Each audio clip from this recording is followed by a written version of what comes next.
Everybody, it's Friday. The weekend is almost here and it is looking hot.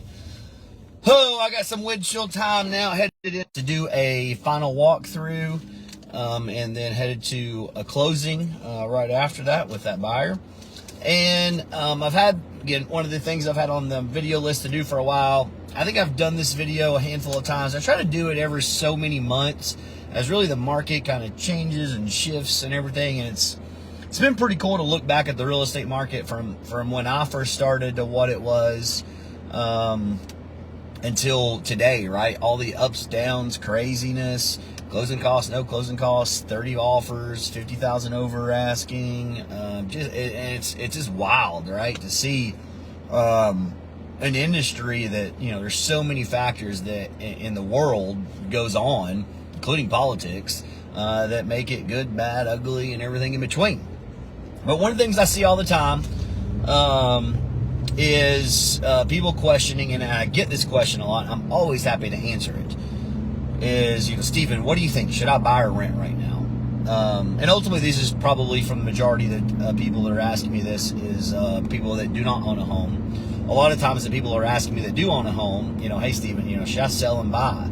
And to be perfectly honest, like, it's an individual conversation based on your circumstances. Now, you probably hear things that make me cringe, like, marry the home and date the rate, blah, blah, blah. That's retarded. That is, I shouldn't use that word. Sorry, that is stupid. Better word. But, like, me as a real estate professional and now an insurance professional, right? I don't get paid a penny unless you buy or sell with me.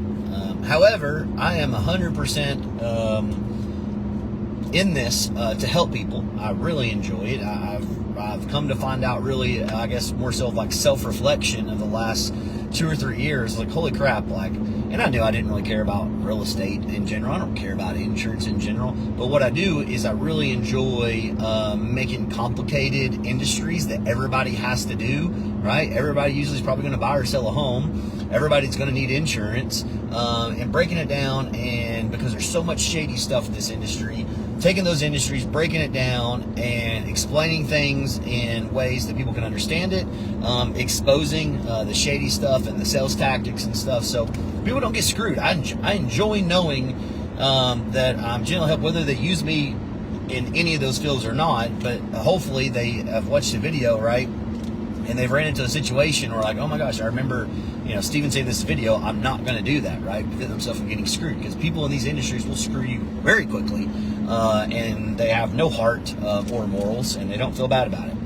But let's get into it, right? Should you rent or buy? And again, individual conversation, but the main thing here, when you get into this, is obviously location, price point, home, how long you're going to be there. So in this market, I really do believe, for the most part, unless you're probably financially well off, you know, financially well above average income, you know, if you're not, it's really hard to tell somebody it's a great decision to buy. Again, I'm going to take out the circumstances. You find a diamond in the rough, a needle in the haystack type listing, or I'm going to take that out of consideration. So all circumstances there. When you buy a house right now at 7% interest, that's pretty much what interest rates are. I know they just bumped down a little bit, which is great news. But when you buy a house, a $300,000 house, an average home, right, of your mortgage payment on a $300,000 house today, which is probably like $2,200 a month, only $250 of that goes towards the principal. And that's where they don't want to share that information with you. So, you know, people always like, oh, don't pay someone else's mortgage, or don't pay someone else's mortgage while renting. Well, I can tell you, we own our own home, and then we own an additional 16 rental properties, all shapes, sizes, locations, and everything. And boy, do things go wrong all the time. And some of these things get very, very expensive all the time. So when you're only paying $250 a month, right, of your $2,000 plus, right? So you're paying $2,000 in basically taxes, insurance, and interest on a $300,000 house. When you're paying that, and only $250 is going towards your principal, sure, you are paying your principal down a little bit. That's awesome, great. but you're basically one water heater away from going bad to basically you're having to replace the water heater. In today's world, it's $2,000 to $3,000. Again, depending on location, shape, size, all that stuff. That's what it is. So you're not putting that money back in your pocket if you had to replace a water heater. And sure, right, a new water heater in the home, right, might add a tad of value, but it doesn't add like $2,000 of value because your water heater is brand new. So you got to consider that, right? A $150,000 house is about $125 a month towards the principal. So the reason why I'm talking about towards the principal is because you, as a homeowner, that's important. How much money goes towards the principal? Because arguably, it's kind of going back in your pocket in a way, right? It's going back in your pocket in a way. You're paying down the home. And then the flip side of that, of course, is homes do increase in value. Now, Stephen B., I do not think that average home prices, right? So let's say just for Greater Knoxville area, $350,000 under, right? I don't think those prices are really doing anything. I think if anything, they're still going to kind of keep going up because of affordability. That's what makes sense. But I do think the higher price point homes, they are coming down. Sellers are accepting less. I see it. I see it all the time. Usually when you see a house under $300,000 listed, it's either got major problems or it's just overpriced. The sellers do that all the time. They overprice their homes all the time. I allow them to. No skin off my sweat, right? Or no skin off my sweat. Jeez, that doesn't make any sense. No sweat off my skin. But what we do is I'll comp it, tell people the value. Hey, here's what I think the market is. Here's what I think your value is. Here's generally why. And it's up to them, right? They want to list it higher, I'll let them list higher. But, they're not going to be mad at me when it doesn't sell. And sometimes I'm wrong. Sometimes they get offers up there. Especially, a couple years ago, it used to happen all the time. Not so much anymore. But you got to consider that, right? Because as right now, if you rent, renting that home is probably a little bit cheaper than what a mortgage payment is now. It really probably is. So you can rent for a little bit cheaper, and you're not responsible for anything. I don't want to say anything. You're not responsible for most stuff, right? Like if you intentionally do something, that owner is probably going to make you pay for that repair, right? Your kid flushes something down the toilet and it messes the drain line up, and they come to find out it's a toy duct down the toilet. Well, you flushed the toy duct down the toilet. It would have been fine if you didn't do that. So fortunately, you're paying for that. But right, general wear and tear. HVAC goes out, home needs a new roof, home needs new windows, whatever, needs a new door, sliding glass doors, crap.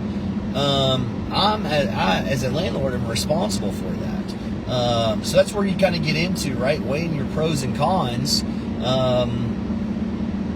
Is it worth it to buy or rent? And right now, to me, if you're not going to be there for 3 years 100%, it's not even worth to buy. Because there is a very small chance that you're going to make a whole lot of money. The risk versus reward, if you're going to be there 2-3 years or just like a temporary home, to make it worth it.